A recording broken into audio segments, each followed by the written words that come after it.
Welcome back everyone, Marco Collective Gamer 77 here, and today we're taking another look at a cult niche game for the Neo Geo, created by, or should I say developed by Source, and released in 1996 in the arcades. It did receive, of course, a version for the home system. The Neo Geo Japanese AES was never released in the States. Did receive a Neo Geo CD port in 1996 as well, and then was ported to the Japanese Saturn in 1997. As many of you may or may not know, Saurus is known for a lot of their shmups or shooting games, one of which, of course, is Prehistoric Isle 1 and 2. I will actually be doing a quick overview of Prehistoric Isle 2, and one of the graphical effects that they like doing in that development house was actually using a lot of pre-rendered graphics. This game is definitely one of the Street Fighter clones that was released in the late 90s, and this tried to take the same tact as Killer Instinct, of course on much older hardware, limited to a cartridge size and the limits of that time. So while everything is pre-rendered, the animation isn't quite as fluid or as smooth as say Killer Instinct. As you can see, is also with the Neo Geo MVS/AES limitations in regards to the 4096 color palette.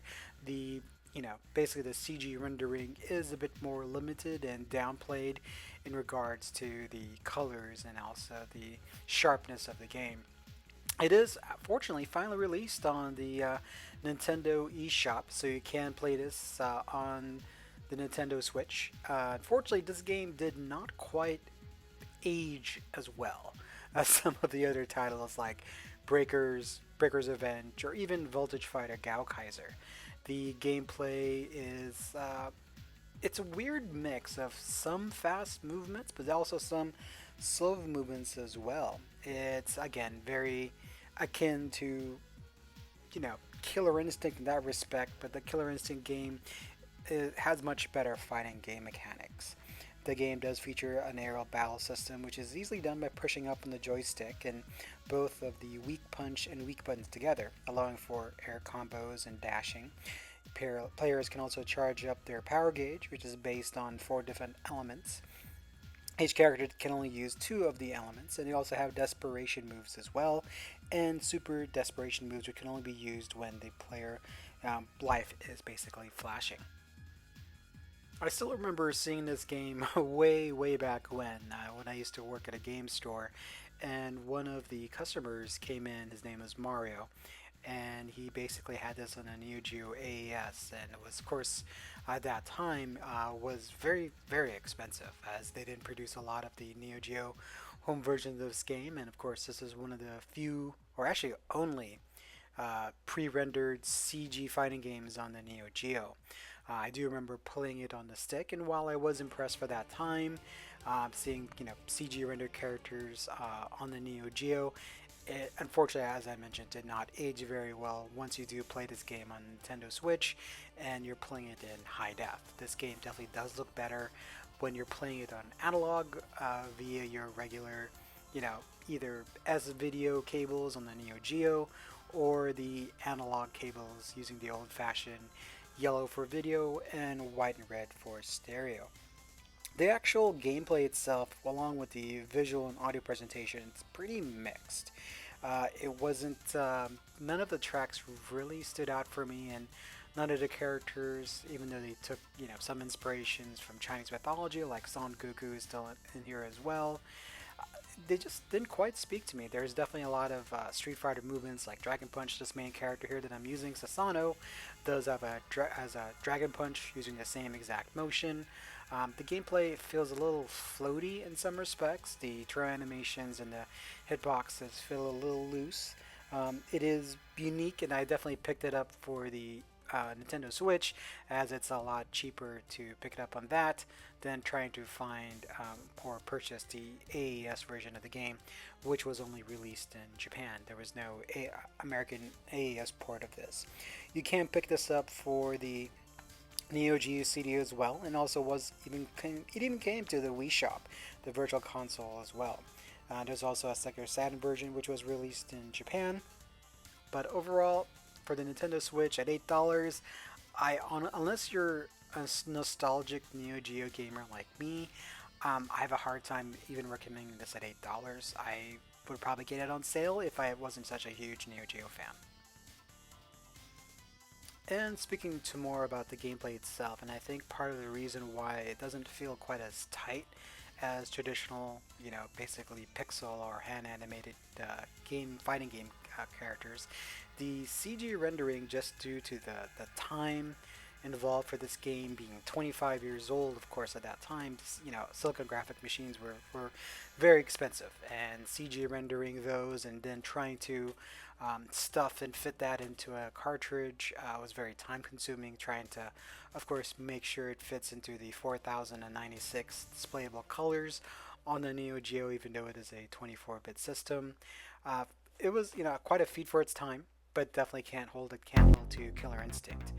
There is also only about 9 characters overall, and with the limits of the CG rendering software at that time, there isn't really a lot of detail that could be put into characters. And again, as I mentioned, the graphics themselves are a bit muted, especially when it comes to the colors.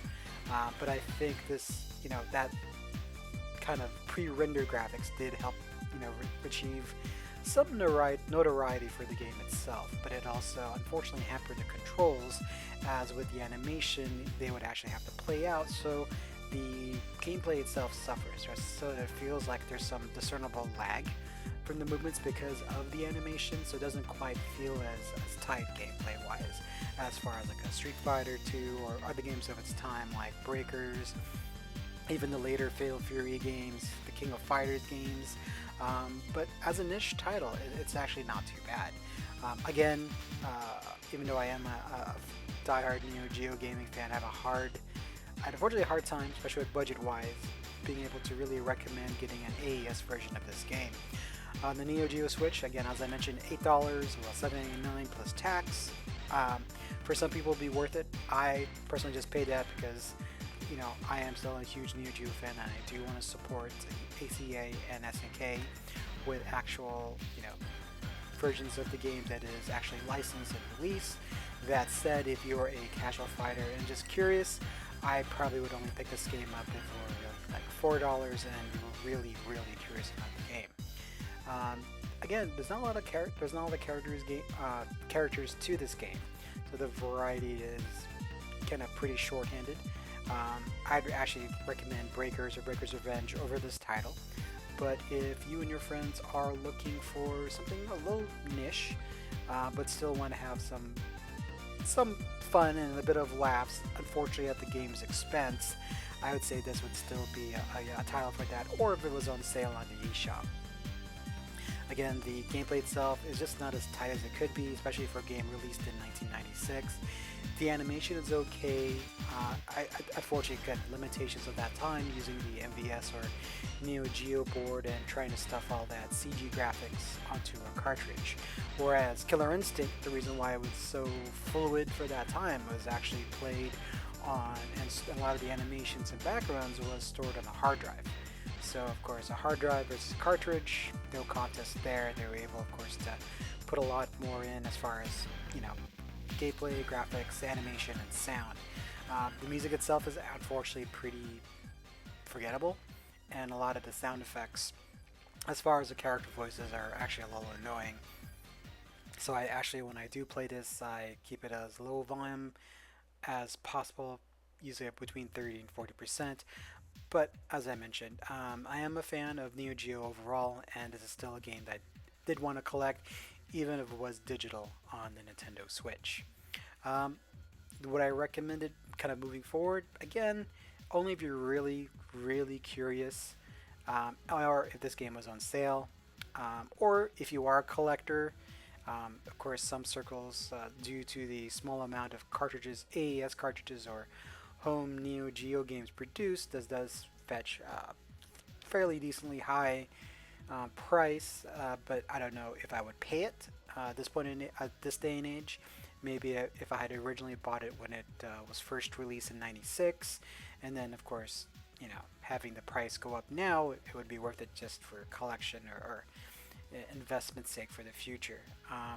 Again, personally, this is one of those games where I would say actually it's a pass unless you can get it on sale on the Switch eShop, or was just really curious and had some gold coins you can use up, or your fighting game night friends want to try something a little bit different, and again have a little making fun of the game itself.